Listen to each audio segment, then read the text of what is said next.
నమస్కారం. రేగట్ట గ్రామ ప్రజలందరికీ నమస్కారం.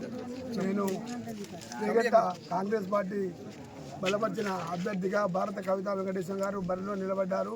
గత 30 సంవత్సరాల నుంచి రాజకీయంలో నేను ఉన్నాను.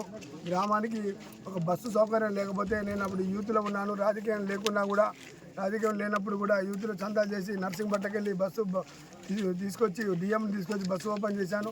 నేను 95లో ఎంపీటీసీ చేశాను, 2001లో సర్పంచ్గా చేశాను, 2006లో మా మిస్సెస్ సర్పంచ్ చేశారు, 2011లో మా బై ఎలక్షన్లో నేను వైస్ ఎంపీగా చేశాను.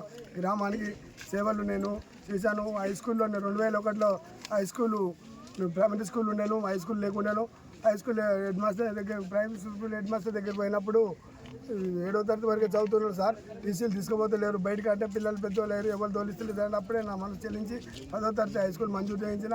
ఇప్పుడు కోమరెడ్డి సహకారంతో రేగట్టకు సబ్ స్టేషన్ మంజూరు చేయించాను, మంచినీటి సౌకర్యం కూడా చేయించాను. జిల్లాపేట చెరువుకు నిధులు ఇస్తుంటూ 25 కోట్లతోటి రేగట్ట చెరువు కూడా సస్యశ్యామలం చేస్తాను. మీ ఊరు అన్ని 2 పంటలు పండేటట్టు చేస్తారని హామీ ఇచ్చినాడు సారు. ఇప్పుడు నన్ను అత్యధిక మెజార్టీతో గెలిపించాలని మీకు కోరుతున్నాను. రేగట్ట గ్రామంలో 64 ఇళ్ళు మంజూరు చేశారు. కొంతమంది బీద వాళ్ళు 25 మంది కట్టుకోకపోతే 25 మందికి ఇల్లు నేను 5 లక్షలలోనే 400 స్క్వేర్ ఫీట్లతో ఇల్లు కూడా కట్టిస్తున్నాను, బీద వాళ్ళకు కూడా చేస్తున్నాను. ఇప్పుడు నేను హామీ ఏమి ఇస్తున్నానంటే రేగట్ట గ్రామంలో నిరుపేదలు ఉన్న వాళ్ళందరికీ ఇల్లు మంజూరు చేయించి నేనే కట్టిస్తాను సభాముఖంగా మనవి చేస్తున్నాను.